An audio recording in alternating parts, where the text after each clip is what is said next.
오늘 주신 말씀은 에베소서 4장 1절에서 3절 말씀 보겠습니다. 그러므로 주 안에서 갇힌 내가 너희를 권하노니 너희가 부르심을 입은 부름에 합당하게 행하여 모든 겸손과 온유로 하고 오래 참음으로 사랑 가운데서 서로 용납하고 평안에 매는 줄로 성령의 하나 되게 하신 것을 심써 지키라. 아멘. 할렐루야. 오늘 제목은 하나 되게 하는 교제, 이렇게 제목을 잡았습니다. 하나 되게 하는 교제. 우리는 예배 시작을 할 때에 사도신경을 통해서 신앙 고백을 합니다. 그 신앙 고백 속에 전능하사 천지를 만드신 하나님을 고백하고 있고, 또 그 외아들 예수 그리스도를 믿는다고 고백하고 있습니다. 그리고 성령을 믿는다, 이런 고백을 우리가 항상 하지요. 이 고백을 하면서 예배를 우리는 시작합니다. 또 그 고백 속에 보면은 이런 고백이 있어요. 거룩한 공예와 성도가 서로 교통하는 것과 이런 고백을 우리는 합니다. 거룩한 공예라고 하는 말은 교회라고 하는 말을 거룩한 공예라 이렇게 말하고, 성도가 교통하는 것을 믿는다라고 고백하는 것을, 그 교통을 교제, 펠로우십, 코이노니아, 사귐, 이런 뜻을 가지고 있습니다. 교회 안에는 거룩이 있어야 되고, 그리고 그 거룩함 가운데에 교제가 있어야 교회다운 교회가 되는 것입니다. 왜 하나님께서는 교회 안에 교제가 있도록 하셨을까? 성도들이 교제하도록 하나님께서 요구하고 계시는데 그 이유가 뭘까? 그 이유는 하나님의 본질이 교제입니다. 함께 하시는 거예요. 여러분, 우리가 믿는 하나님은 삼위일체 하나님을 믿습니다. 삼위일체 하나님, 함께 하시는 하나님이에요. 성부 하나님, 성자 하나님, 성령 하나님이 함께 존재되어 있는 그 하나님. 그래서 성경은 우리 하나님을 소개할 때에 함께라고 하는 단어를 씁니다. 아버지 하나님, 아들 하나님, 성부 하나님, 성자 하나님, 성령 하나님, 함께 계신 분이다, 함께 계셨다라고 말씀합니다. 여기에서 함께 계셨다라고 하는 것은 서로 정지된 상태에서 그냥 존재한 것이 아니고, 그 함께 계셨다고 하는 것은 서로 향하여 움직이고 서로를 상대해서 말하고 또 서로 교제하면서 함께 존재하신 분이라는 거예요. 그래서 하나님은 항상 함께 교제하시고 삼위일체 하나님이 함께 존재하셨어요. 함께. 여러분, 하나님께서 인간을 창조하시는 이유 중에 하나가 함께 살려고 그랬어요. 함께. 하나님이 영원히 우리와 함께 살기 위해서 인간을 창조하고, 그리고 그들에게 하나님의 것을 상속해서 영원히 하나님과 함께 사는 존재로 우리 인간을 창조하셨습니다. 그래서 하나님은 인간을 하나님의 형상에 따라 하나님의 모양으로 우리를 창조하셨어요. 하나님의 형상을 따라서 하나님의 모양으로 우리를 창조하셨어요. 제가 언젠가 설명을 했죠. 하나님의 형상과 모양. 형상, 예를 들면 장갑은 손의 모양입니다. 그리고 그 모양 속에 들어갈 손은 형상이죠. 형상. 실제는 형상이고 모양은 그 형상이 그 안으로 들어가는 거예요. 그러니까 하나님께서 우리의 형상을 따라서 우리의 모양대로 사람을 창조하자라고 하는데, 우리는 하나님의 모양입니다. 그래서 이 모양 속에는 실제가 들어와야 돼요. 성경을 보면 하나님의 형상은 예수 그리스도라 이렇게 말합니다.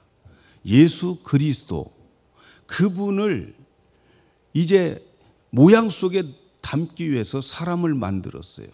그러므로 우리는 하나님의 형상의 모양이고 하나님의 실제인 형상이 예수님이 우리 안에 담겨져서 그렇게 하나님과 함께 살도록 우리를 창조하셨어요.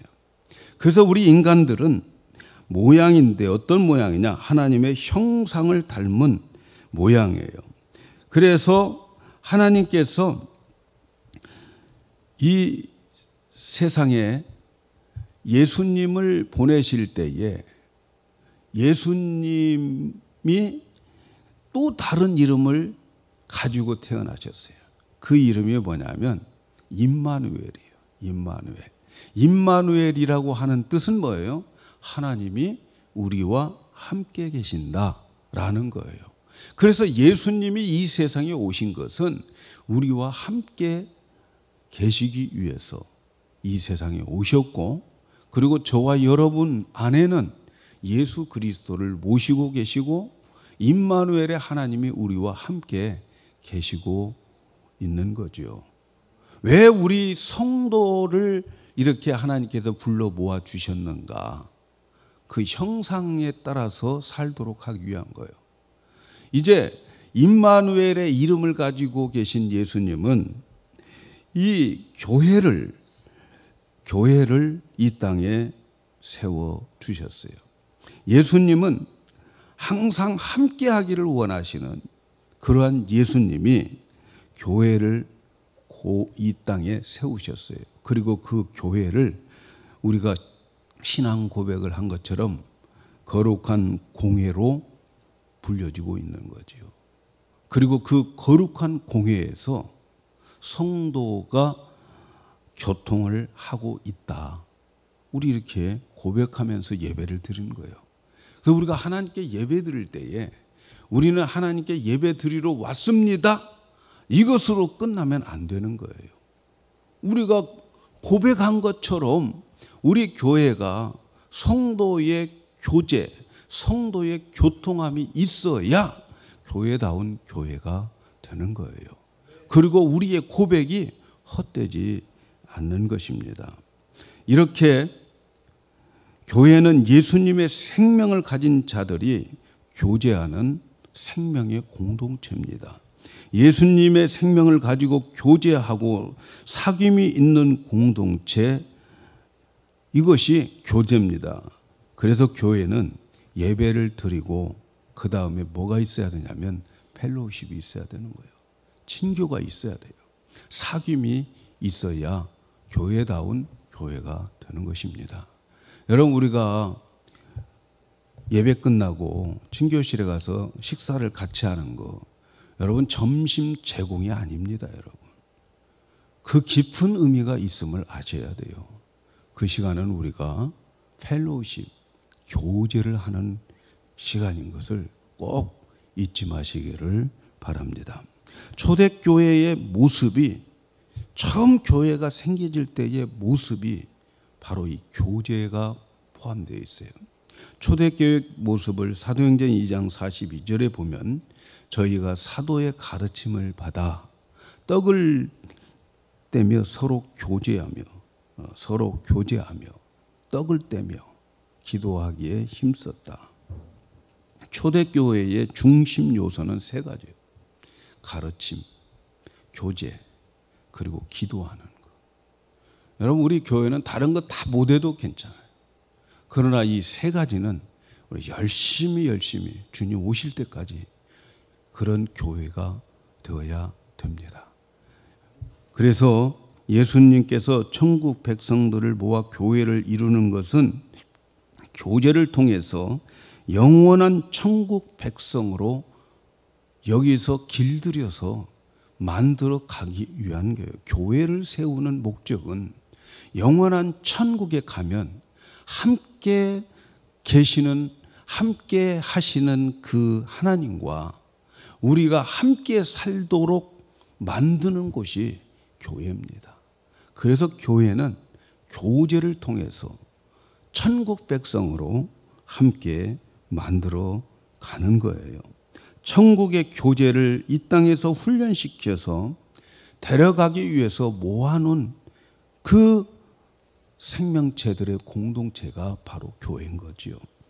하나님은 함께 하시기를 좋아하시고 함께 살기를 원하기 때문에, 그래서 교회는 그리스도 안에서 교제의 공동체, 사귐의 공동체가 되는 거지요.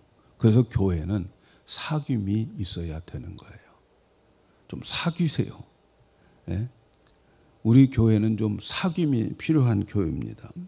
여러분, 교회는 단순히 어떤 종교적 의무를 수행하거나 영적인 지식, 정보 이런 것을 얻기 위해서 모이는 곳이 아닙니다. 교회의 가장 중요한 존재 양식은 교제, 이것이 존재 양식입니다. 교회는 성도들의 삶을 나눔을 위한 공동체인 것임을 여러분 기억하시기를 바랍니다.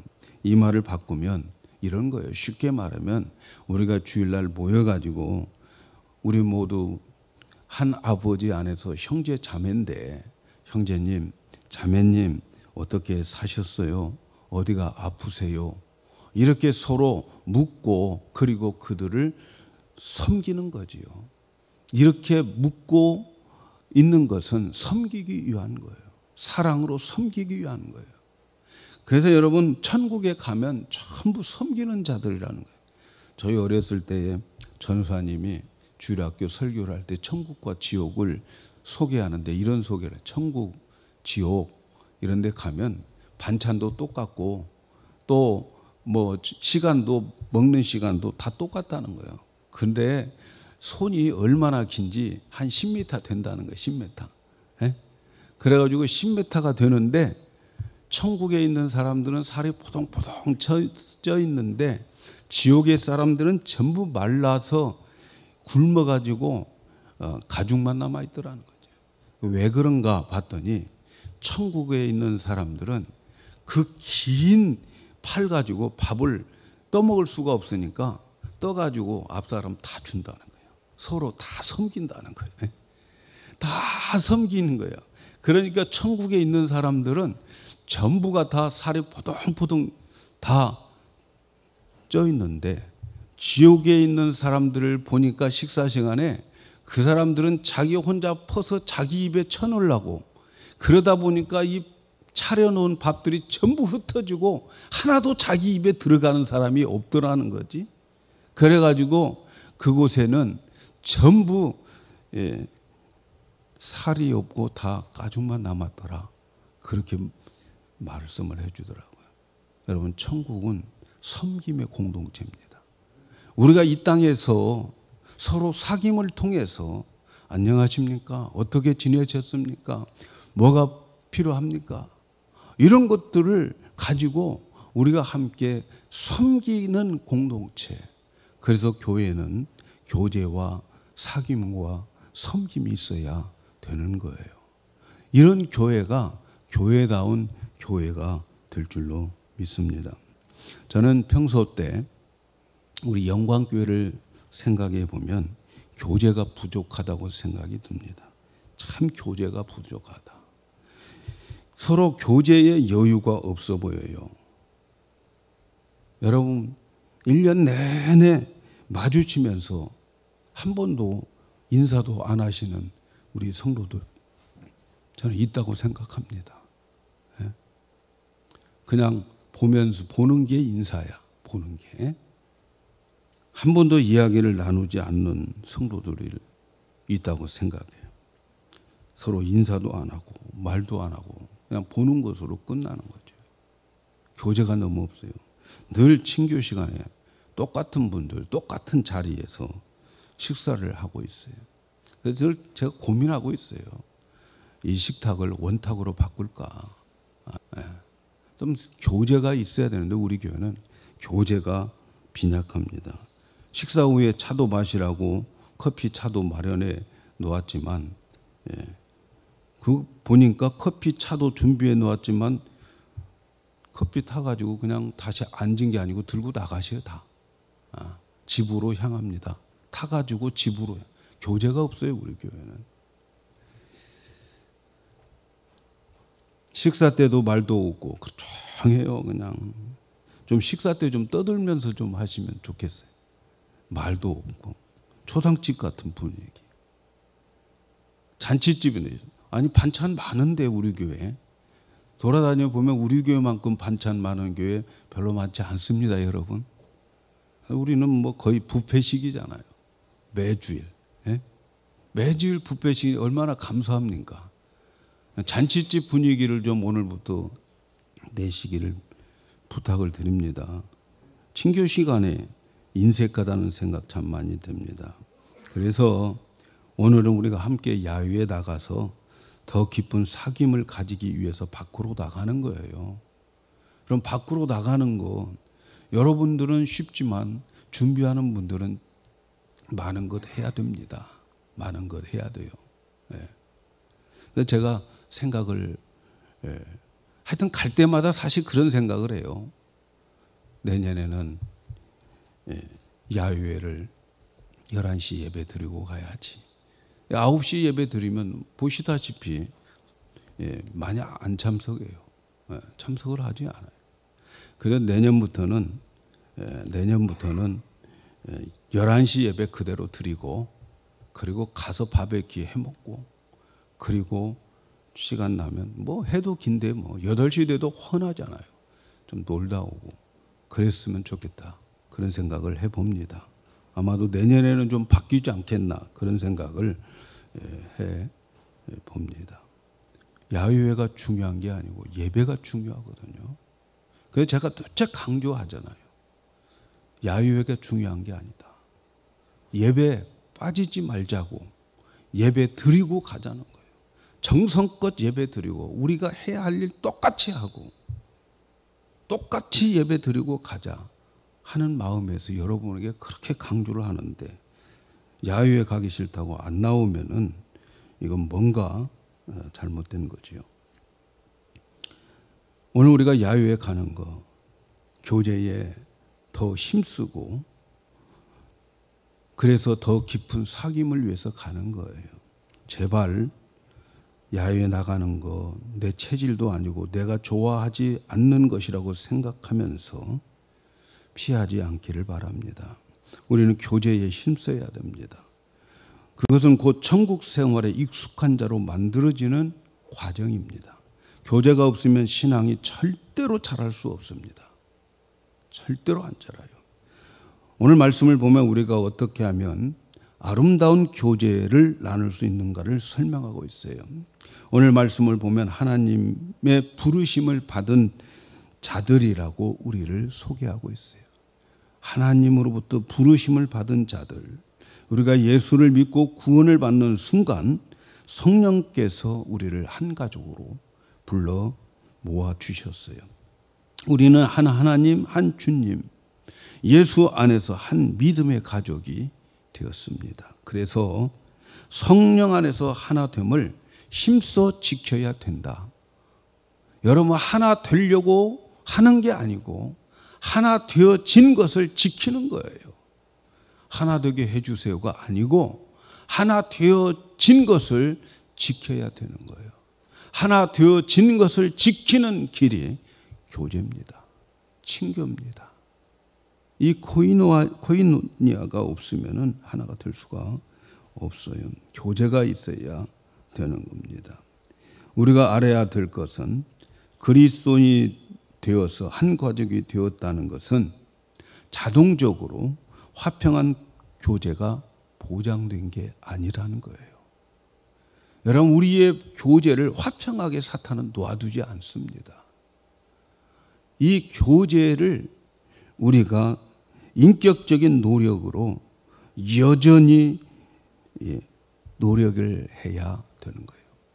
그래서 우리가 거듭나고 하나님의 자녀가 된 것은 사실이지만 아름답고 성숙한 교제가 되기 위해서는 우리들에게 인격적인 노력이 여전히 필요합니다.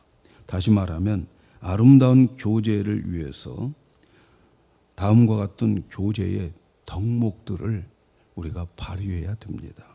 오늘 2절에 보면 이 교제의 아름다움을 위해서 덕목을 힘써야 되는데 이 덕목에 대해서 잠깐 생각을 하려고 합니다.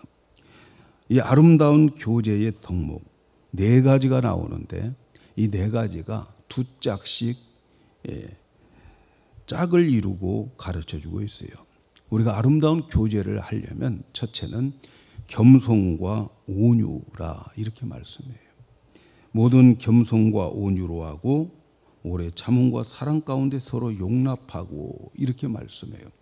우리 교회 안에서 교제가 가장 중요한 덕목은 겸손과 온유입니다. 겸손이라고 하는 뜻을 여러 가지로 설명할 수 있겠지만 한마디로 말하면 하나님 앞에서 늘 자신을 인정하는 거예요. 자신이 피조물이라는 것을 인정하는 거예요. 그래서 하나님 앞에서 하나님의 눈으로 자신을 봐야 돼요. 하나님 앞에서 하나님의 눈으로 내 자신을 보면 내 자신이 얼마나 미약하고 또 부끄러운 존재인지 몰라요.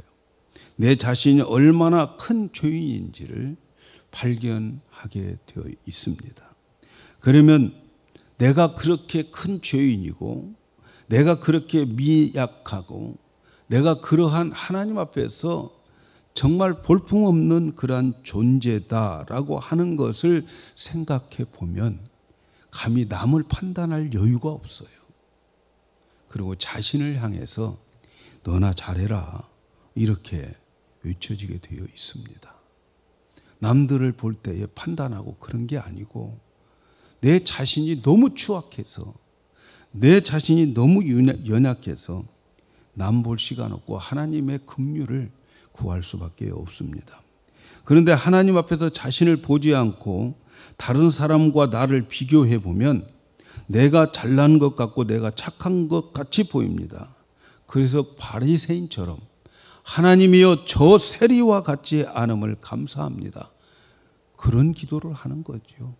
하나님이 역겨워하는 기도를 드리는 거예요. 그래서 우리는 사람과 나를 보지 말고 사람 앞에서 나를 비교하지 말고 하나님 앞에서 나를 비교하는 그런 연습들을 하셔야 돼요. 그래서 하나님 앞에서 나를 발견할 때에 나도 모르는 사이에 겸손해지게 되어지는 거예요.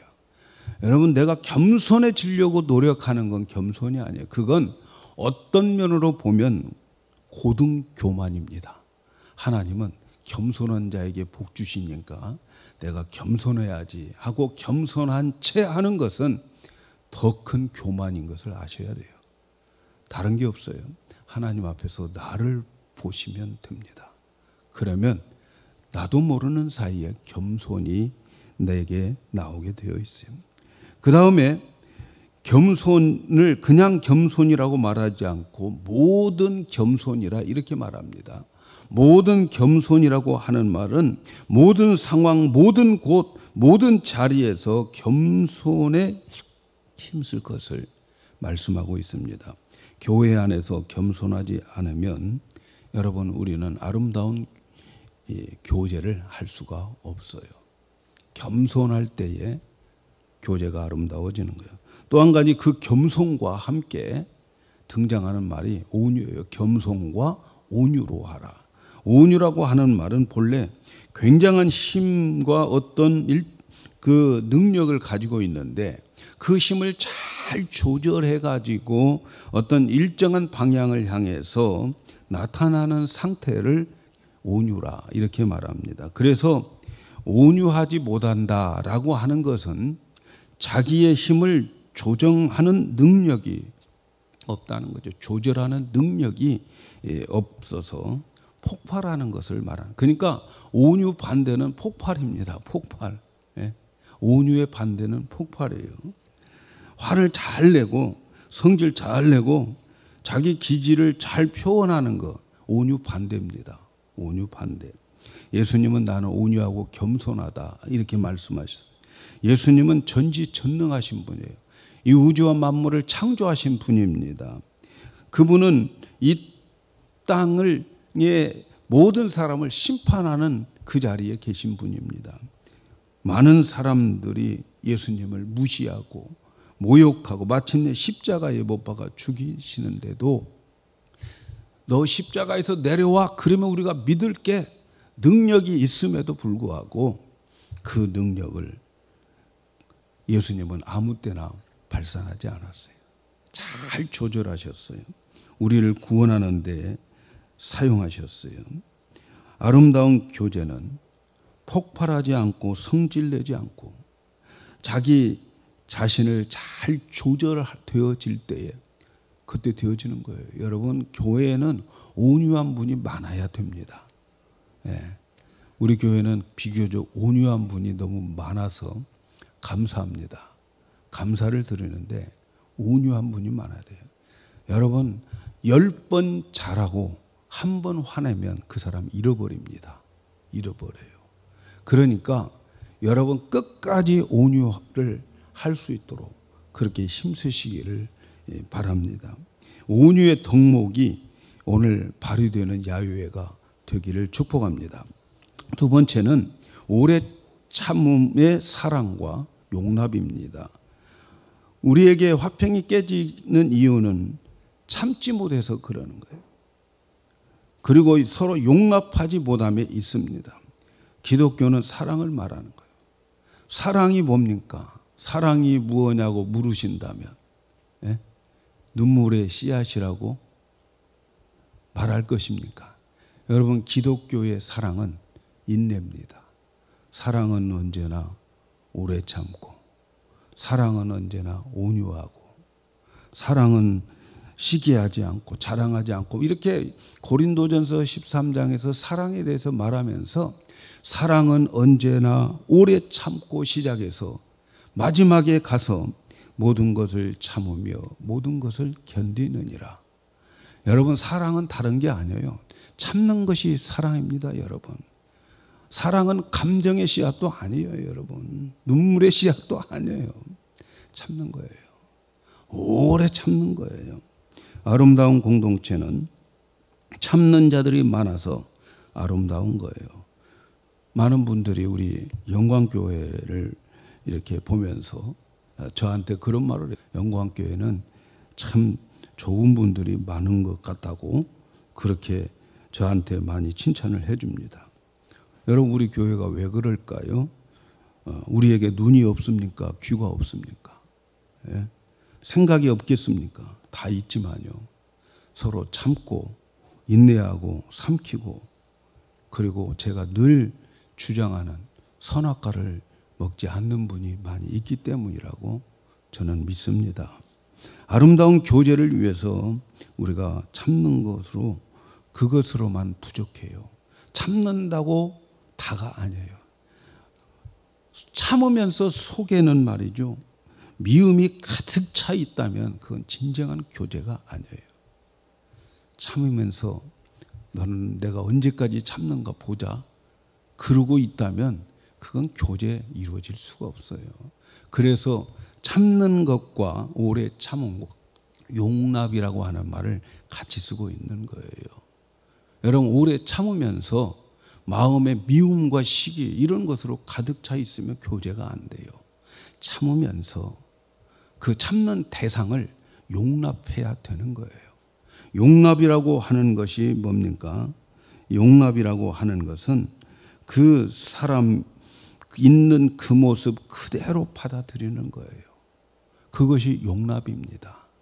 그런데 사람들은 받아들이는 것이 아니고 상대방을 자기에게 맞추려고 하는 거예요.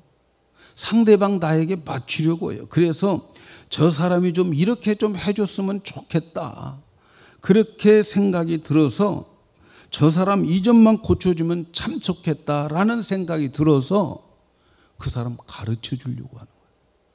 그 사람 지적하고 가르쳐 줘요. 여러분, 경험해 보셨죠? 가르쳐 준다고 배웁니까? 학교에서도 잘 안 배우는데. 여러분 가르쳐 주는 그 순간 저 상대방은 벌써 마음 상했어요.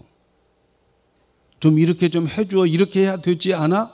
그 말 떨어질 때에 저 사람은 벌써 마음 상했어요. 교제가 깨져집니다. 예. 가르치려고 하지 마시고 그냥 놔두세요. 그리고 있는 그대로 받아주세요.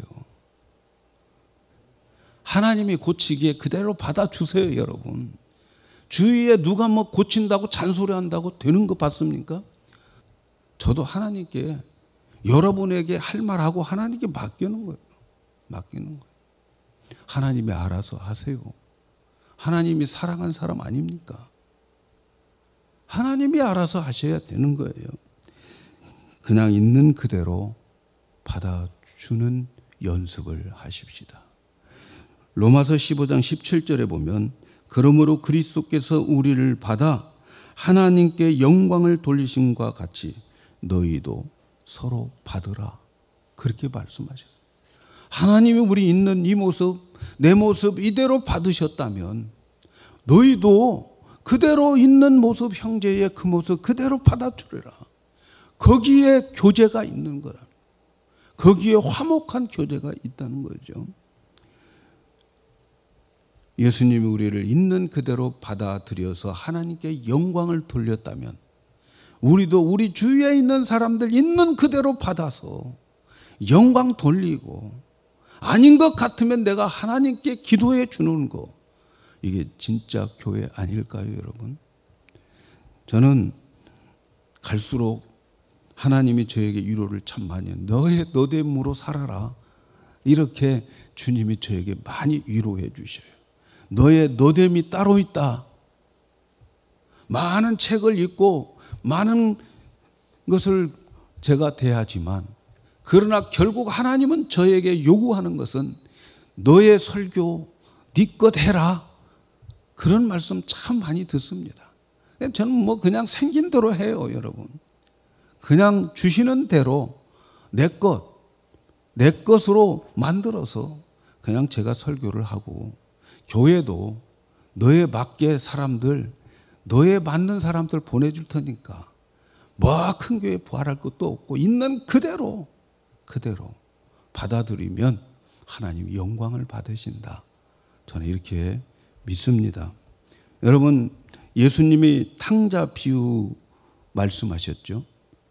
탕자 비유를 말씀하신 이유가 뭡니까? 예? 탕자야, 너는 밖에 나가서 사람 되어서 돌아와라. 그겁니까? 사람 되어가지고 꼭 돌아와야 돼? 그겁니까, 여러분? 아닙니다. 너는 떳떳한 인간이 되어서 오라는 이야기가 아니라 탕자의 아들 그 추한 모습 그대로 우리 하나님은 받아들이는 하나님이다. 이것 우리에게 가르쳐 준 비유 아닙니까, 여러분? 그래서 용납은 있는 그대로 받아들이는 거예요, 여러분. 사랑하는 여러분, 우리 교회는 내 체질에 맞추어서 교제하지 않기를 바랍니다. 누구든지 있는 그대로 받아들이는 교회가 되십시다. 하나님께 맡기시고 우리는 있는 그대로 받아들이는, 용납되어지는 교회, 인내하면서 용납이 병행되어야 될 줄로 믿습니다. 고슴도치는 말이죠, 늘 혼자 있는 동물이랍니다. 예. 고슴도치. 하긴 뭐 고슴도치도 11월쯤 되면 그 창 같은 그 털, 뾰족뾰족한 무서운 그 밤송이 같은 그 털들이 부드러워질 때도 있다고 그래요. 그러나 대충 보면 고슴도치는 혼자 그렇게 있습니다. 왜냐하면 그 털이 너무 무서운 가시로 되어져 있기 때문에. 그래도 고슴도치들끼리는, 자기들끼리는 그런답니다. 아이고 내 새끼 어쩌면 그렇게 부드럽니. 자기 새끼한테는 그렇게 고슴도치가 이야기를 한다고 그래요. 그러나 대부분 보면 고슴도치는 혼자 살아요. 여러분, 교회마다 말이죠, 이 고슴도치 같은 사람이 한둘 있기는 마련이에요. 그래가지고 막 가까이 접근을 못하는 사람들이 있어요. 비판적이고 냉소적이고 거만스러운 사람들 있습니다. 그런 사람 피하고 싶지만 하나님의 사랑을 받은 사람들은 그런 사람들도 사랑할 수 있어야 돼요. 그러나 여러분, 고슴도치 같은 사람은 되지 마세요. 네. 내 주위에 사람들이 없어져요. 여러분, 이와 같은 덕목들은 내가 노력하고 내 능력으로 이 덕목을 가질 수 없어요. 그러나 하나님이 만들어 주실 것입니다. 우리 모두는 기도하면서 의식적으로 이러한 네 가지의 덕목을 우리가 행하려고 우리가 하나님께 구하면 이 덕목들을 가지려고 하면 하나님이 우리에게 그렇게 만들어 주셔서 아름다운 교제, 하나됨을 지킬 수 있게 해 주실 줄로 믿습니다. 사랑하는 여러분, 이러한 교제, 펠로우십이 있는 곳에는 보상이 있었어요. 보상이 뭡니까? 초대교회에 그런 보상이 있었어요. 그게 바로 부흥이었어요. 그들은 성도들이 함께 만나서 대화하고 사귀고 음식을 나누다 보니까 여기저기에서 놀라운 에너지가 생산이 되는 거예요. 서로 함께 고통을 나누면서 기도하고 기쁨을 함께 나누면서 찬송했습니다. 그런데 거기에 기적이 일어난 거예요. 하나님께서는 그렇게 기도하는 자들의 기도를 응답해 주시고 그들이 찬양하는 그 찬양을 받으시고 성령의 나타남과 충만함을 받고 믿어 구원받는 사람이 날마다 더해졌다. 이렇게 말씀하고 있습니다. 아름다운 교제, 펠로우십이 있는 그런 교제 속에는 하나님이 역사하고 그 역사를 서로 간증함으로 인해서 그들의 믿음이 흔들리지 않고 뿌리를 내리도록 하는 그런 건강한 교회가 되었습니다. 저는 오늘 우리 성도들이 서로 교제를 위해서 야유에 나가는데 우리 모두가 겸손과 온유와 인내와 그리고 용납, 이 덕목들을 우리가 발휘해서 영원히 천국에서 함께 살 백성으로 만들어지는 그런 하루가 되기를 주님의 이름으로 축복합니다.